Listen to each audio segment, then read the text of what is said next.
പ്രബുദ്ധ കേരളമേ കാണുക. മനസാക്ഷിയില്ലാത്ത അധമനായ ഒരു ഡ്രൈവറുടെ ശ്രദ്ധക്കുറവ് കൊണ്ടും ധാർഷ്ട്യം കൊണ്ടും മാരകമായി അപകടം പറ്റി വീണുകിടക്കുന്ന പാവം കാട്ടാനയാണിത്. ഈ മിണ്ടാപ്രാണി അത് വസിക്കുന്ന സ്വാഭാവിക വനത്തിൽ ലോറിയിടിച്ച് മരണത്തോട് മല്ലിട്ട് കിടക്കുന്നത് തേങ്ങുന്ന കാഴ്ചയാണ്. തോൾപ്പലക തകർന്ന് വാരിയെല്ല് ഒടിഞ്ഞ് വലതുകൈ തകർന്ന ഈ പിടിയാനയെ മരണത്തിന്റെ വക്കിലെത്തിച്ചിരിക്കുന്നത് നികൃഷ്ടനായ ഷമീജ് എന്ന ഡ്രൈവറാണ്. തൃശൂർ പുന്നിയൂർക്കുളം സ്വദേശിയായ EK ഫൈസലിന്റെ ഉടമസ്ഥതയിലുള്ള ട്രക്കിന്റെ ഡ്രൈവർ ഷമീജിനെ അറസ്റ്റ് ചെയ്തു കഴിഞ്ഞു. പരമാവധി 7 വർഷം വരെ തടവ് ലഭിക്കാവുന്ന കുറ്റമാണ് ആനയെ വണ്ടിയിടിച്ചതുമൂലം ഷമീജ് ചെയ്തിരിക്കുന്നത്.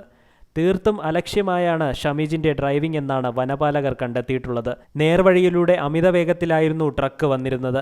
തൊട്ടടുത്ത തടാകത്തിൽ നിന്ന് വെള്ളം കുടിച്ച് റോഡ് കടക്കുമ്പോഴാണ് പിടിയാനയെ ഷമീജ് ഇടിച്ചിട്ടത്. ഇടിയുടെ ആഘാതത്തിൽ ആന വീണു. വാരിയെല്ല് തകർന്നു, മുൻകാൽ ഒടിഞ്ഞു, തോൾപ്പലക ആകെ തകർന്നു. ദേഹമാസകലം ചതവും മുറിവുമാണ്. ഇഴഞ്ഞു നീങ്ങിയ ആന റോഡിനകത്ത് കിടപ്പായിരുന്നു. ഇന്നലെ രാത്രി 8:30 മണിയോടെയായിരുന്നു സംഭവം. വീണുകിടന്ന ആനയെ തേടി കാട്ടാനക്കൂട്ടം എത്തിയിരുന്നു. എഴുന്നേൽപ്പിച്ചു കൊണ്ടുപോകാൻ ശ്രമിച്ചെങ്കിലും നടന്നില്ല. തുടർന്നാണ് വനപാലകരും ആനകളുടെ പ്രിയപ്പെട്ട ഡോക്ടർ അരുൺ സക്കറിയയും എത്തിയത്.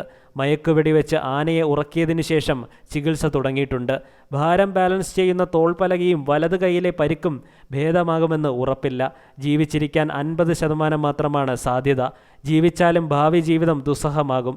ആനയുടെ ആവാസ കേന്ദ്രത്തിൽ മനുഷ്യന്റെ അശ്രദ്ധ മൂലം നടന്ന ക്രൂരതയ്ക്ക് ഈ മിണ്ടാപ്രാണി സഹിക്കുകയാണ്. ദേശീയപാത 766 ചരക്കു ലോറികൾക്കും ഗതാഗതത്തിനും കർശന നിയന്ത്രണം ഇനിയും ഏർപ്പെടുത്തണമെന്ന് തെളിയിക്കുന്നതാണ് ഈ സംഭവം.